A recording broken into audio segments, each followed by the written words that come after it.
Hola a todos, mi nombre es Valeria Vega Cortés, tengo 21 años de edad, soy de Bogotá, Colombia, soy estudiante de la carrera de licenciatura en publicidad y en este video pretendo presentar la coalición de todos los conceptos teóricos trabajados en propósito de la conformación de mi proyecto integrador, por medio del cual desarrollamos un proceso de un plan de comunicaciones para la cursada de Relaciones Públicas y tomamos como ejemplo o como herramienta la compañía de L'Oréal París.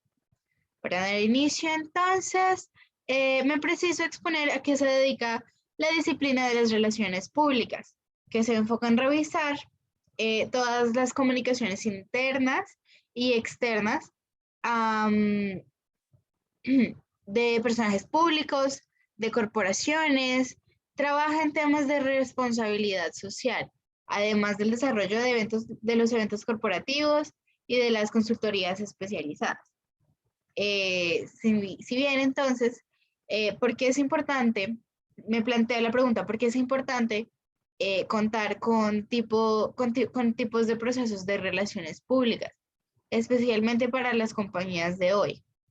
Bien, pues para dar la respuesta a esta pregunta, es preciso traer a colación a mi primer autor en el que nos vamos a enfocar en este video, y es que por medio de la lectura de Costa, en su texto específico de la imagen de marca, la construcción de la imagen y la gestión de los intangibles, habla de la imagen de marca, que es lo más importante que tienen las campañas de hoy, donde se define además como la representación personal que el consumidor tiene de la marca.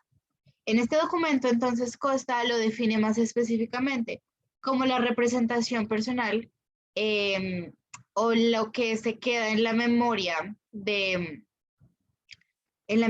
los consumidores, de acuerdo a sus experiencias con el producto. De acuerdo a esto, entonces, um, se tiene que este proceso se realiza por medio de un gestor de marcas. Este gestor de marcas tiene todo el poder de la configuración o creación cuando se está creando una marca y su naming y todo el proceso de la configuración de la misma. De acuerdo a esto, en este proceso, la imagen de marca se encuentran acompañada de la configuración de los valores y los significados que se le dan, donde los valores están orientados al consumidor y a lo que éste siente. Lo que éste siente cuando hace uso de los productos o servicios de la marca, que trabaja con conceptos de identidad y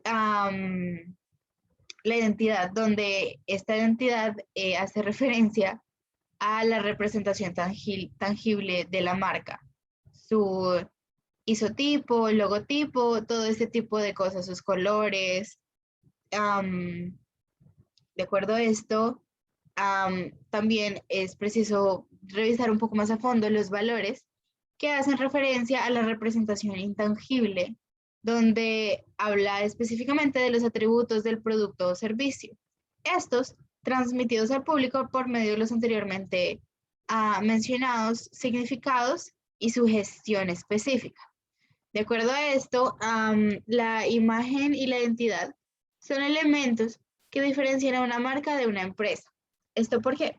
Porque las empresas venden, las empresas venden productos o servicios, mientras que las marcas y las marcas líderes venden experiencias, venden sensaciones, venden memorias.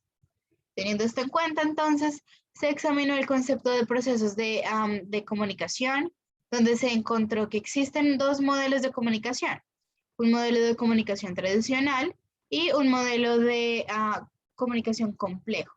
En el modelo de comunicación tradicional existe un proceso lineal, donde el emisor es dueño de la información y la transmite al receptor, donde éste puede o no tener una reacción o una respuesta a la misma, mientras que en el modelo complejo existen varios emisores que pueden o no tener la misma información y donde el concepto de receptor se configura por diferentes procesos de respuesta a esta información. ¿Esto qué quiere decir?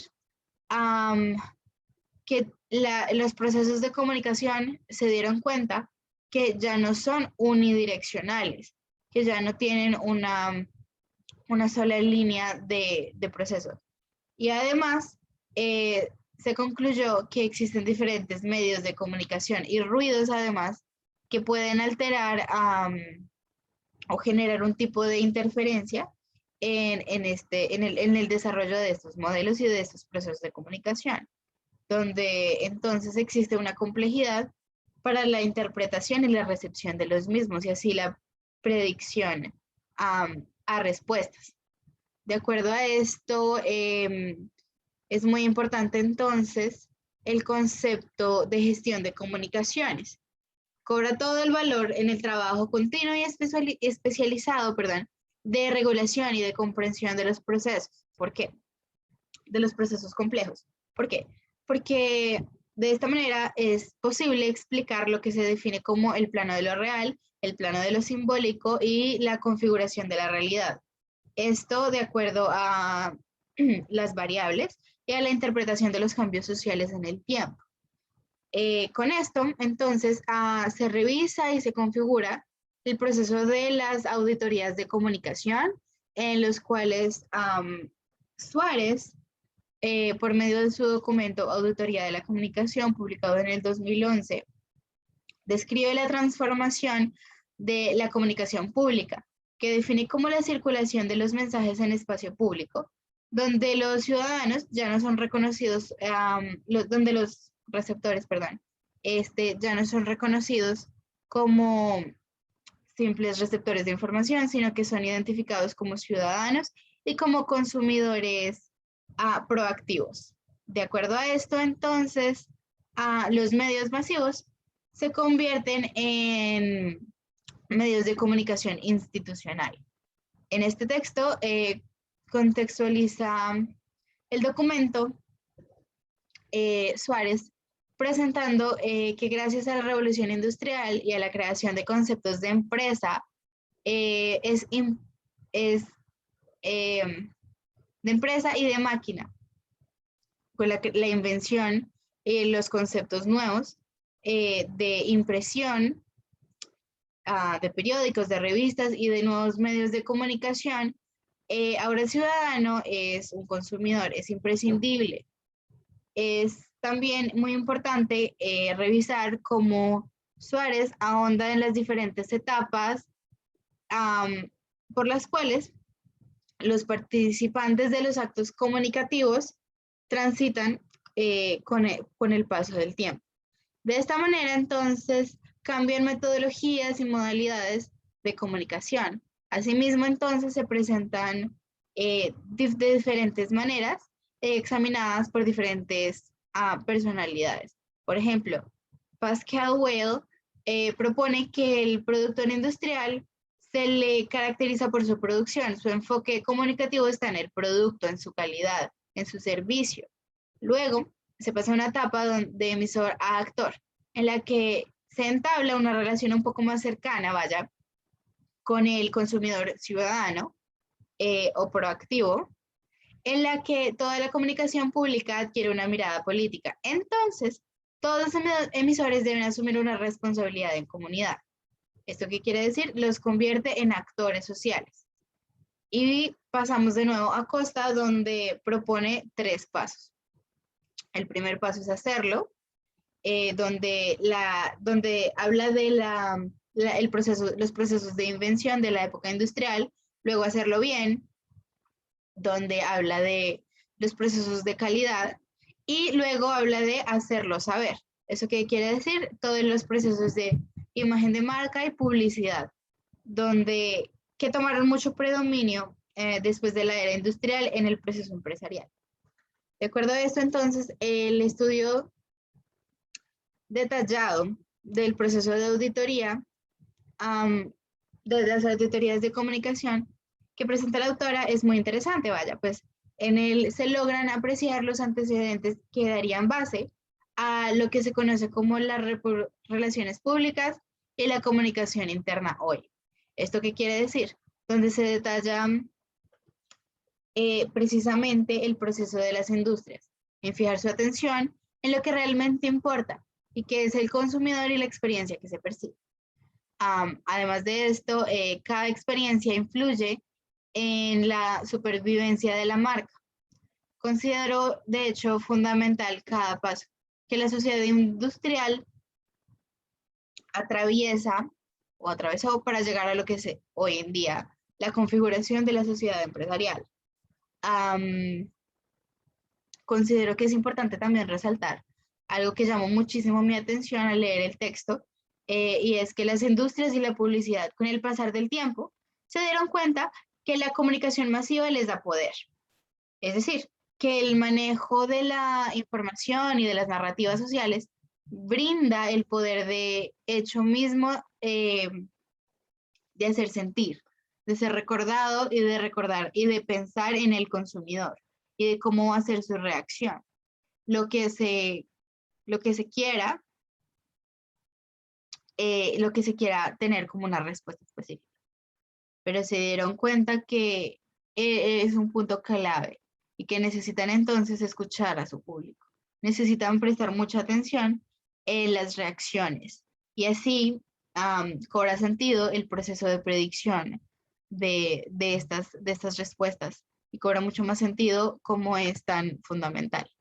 Continuando con la observación de los conceptos públicos internos y externos, y mixtos además, para la selección de estos públicos, entonces, para la selección de públicos externos se realiza una búsqueda de aliados. Los públicos internos serían los empleados, que son, digamos que en mi concepto, los públicos más importantes, pues tienen un conocimiento de los procesos internos de la marca y además tienen un interés profundo en que ésta crezca. Y los públicos mixtos, que pueden ser tener referencias o alianzas o acciones en el trabajo con la marca, pero también pueden consumirla. Conocen ambos lados o caras de la moneda. De acuerdo a esto, entonces, es posible revisar de nuevo el proceso de las auditorías de comunicación como un procedimiento que permite describir y analizar las comunicaciones de la institución de acuerdo a los públicos anteriormente mencionados. Debe ser un proceso completamente meticuloso, sistemático y preciso, con el propósito de presentar el estado de procesos comunicacionales. Es muy importante aquí también resaltar que este proceso de auditoría, entonces, cuenta con diferentes etapas, 4 variables presentadas por Norberto Chávez, que son la realidad, la identidad, la comunicación y la imagen de la corporación. Cuando se revisan estas etapas, es posible generar un proceso de diagnóstico. Además, cuenta con las etapas de identidad, donde se identifica la organización en la que se va a realizar la auditoría, la comunicación, sus públicos, su posicionamiento y su imagen. Teniendo en cuenta estos dos elementos, que son las etapas de la auditoría y las variables que pueden afectar el diagnóstico, se pueden emprender procesos de planes de acción para manejar issues, y la gestión de crisis, donde es un proceso bastante delicado que por medio de la conformación y el entrenamiento de actores y voceros, se pone en práctica un plan de acción paso a paso y así poder solucionar y manejar estas situaciones de crisis por medio de la anticipación de la misma. Es muy importante para esto tener muy en claro los públicos internos, externos y mixtos, conocerlos muy bien, para así poder desarrollar este proceso de anticipación y anticipar su respuesta a las gestiones que se realicen. Por medio de, por ejemplo, eventos que pueden ser una herramienta de comunicación, de promoción o un mensaje en sí que va a ser transmitido, deben tener un enfoque muy estratégico y muy claro para ser parte del plan de comunicaciones. Deben tener mucha coherencia desde todo el proceso de desarrollo, el display de contenidos, los aliados, el founding del evento y sus piezas de comunicación. Si bien entonces, para concluir, considero que la disciplina de las relaciones públicas es evidentemente necesaria en el desarrollo profesional e individual, personal y corporativo de la sociedad, vaya. Pues porque el saber comunicar de manera efectiva y persuasiva es lo que genera el control de la narrativa. Si bien esto es un arma muy poderosa de éxito, también conlleva una gran responsabilidad en el contenido que se comunica y cómo se presenta, que siempre se debe manejar un contexto o unas bases de integridad. De no ser así, pierde todo el valor. Pienso que el poder de la comunicación efectiva maneja las masas y el conocimiento de las mismas impulsa a la acción, o sea, tiene efectos persuasivos. Pues de esta manera entonces las relaciones públicas cobran de hecho todo el valor en el mundo del marketing y en el mundo corporativo. Gracias.